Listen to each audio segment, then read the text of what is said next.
Hi, thank you for watching. Today I wanted to share with you my recent purchase from learningherbs.com. I purchased this herbal medicine making kit. I thought it complemented my growing my own herbs and vegetables in my garden, and I think the next step is, in being a little bit more self-sufficient, self-reliant,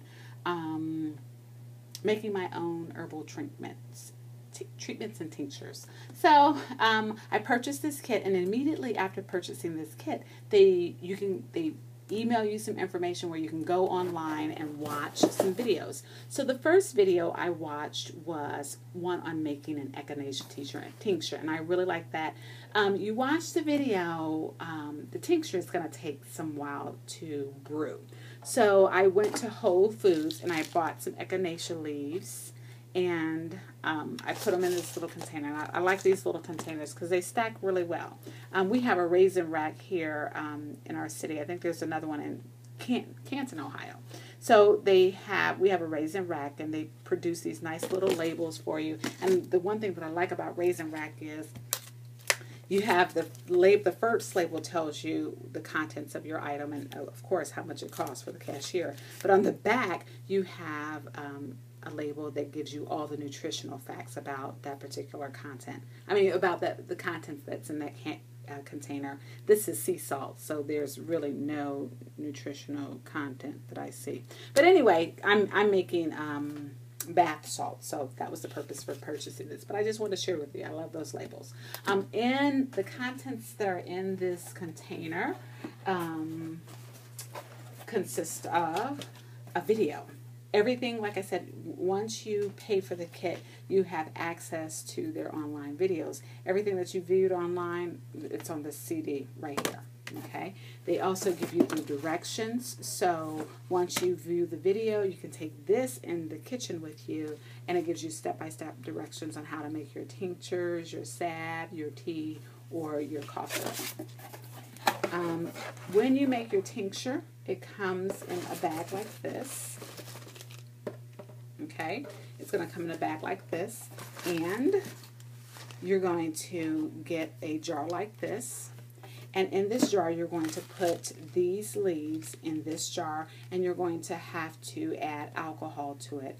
They suggest that you have alcohol 100 proof, nothing less than 80 proof. So you're going to have to either go to your winery or maybe your liquor store to get something that high. I know at our local Kroger's, they don't go any higher than 42 proof. So you're going to have to go someplace else, maybe a liquor store, to get something a little stronger. At any rate, you put it in here. You put your alcohol in there, and your tincture, your echinacea root in there, and then you shake. You shake this every day for 2 weeks. You shake this every day for 2 weeks. So once you shake that every day for 2 weeks, then you're going to put it in a cool, dark place and let it sit for 4 weeks, because it takes about 6 weeks in order for it to seep and work. So, and then at the end of 6 weeks, you're going to strain these contents.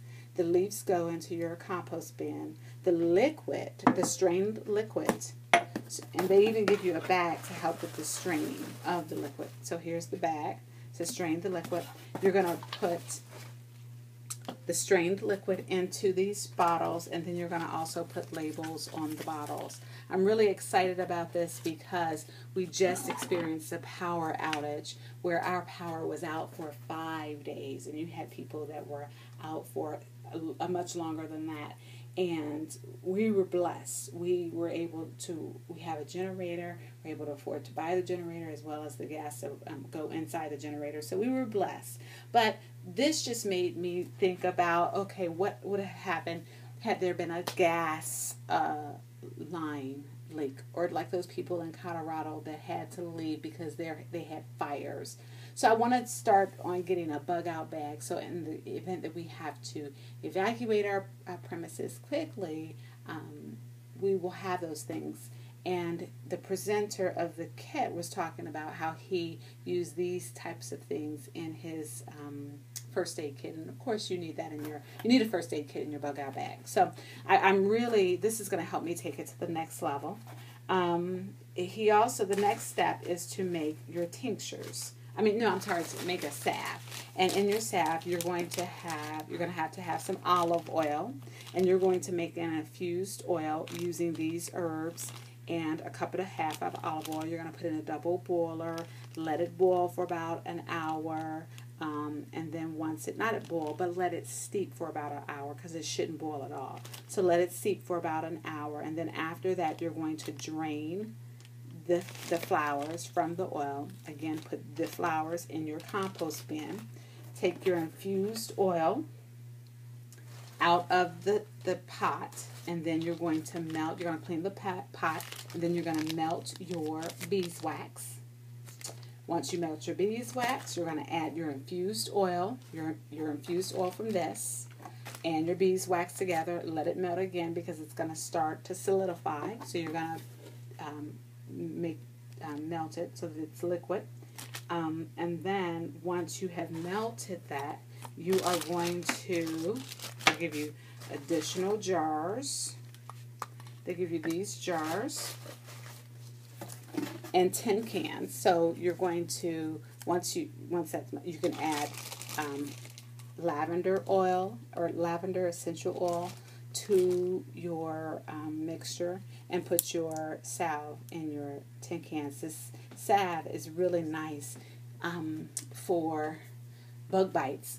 It helps relieve the itching, as well as I do canning, and sometimes some of that hot syrup will pop up on my skin, and I can add this salve to my skin to help soothe it. Now, if you have a cut where there's bleeding, you don't need to put this on there. This is for skin that's not broken. So I'm really excited about this. So this is not enough to hold a cup of salve. So they also give you these, well, actually, they don't give you anything. You've also paid for these additional jars to put your salve in. I really like that. And then here are the labels that go on top of the salve.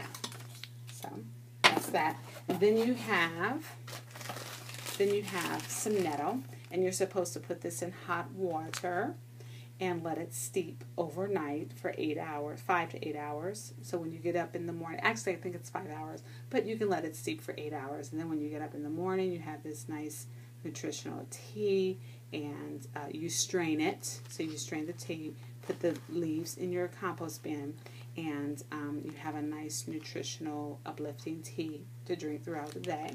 And the last item in this kit is elderberries. I'm really excited about this. I was just like, one of the kids, someone needs to get sick so that I can make them this cough syrup. But then I realized I'm going back to work at the end of this month, and by August I have a cold because the air conditioning unit is blaring. So instead of me making this cough syrup for someone else, I think I'm going to be the first person to try this. I'm kind of excited. You're supposed to add honey and ginger and I think some water to make this syrup. It can be a refrigerator. It doesn't last long though. It lasts about 2 weeks. So I'm really excited about this. Thank you for watching. And if you're interested in learning more about this kit, go to learningherbs.com and look up, research about the kit. They have other kits that you could purchase, but I just thought, I want to just start with the basics. Anyway, thank you for watching and have a blessed day.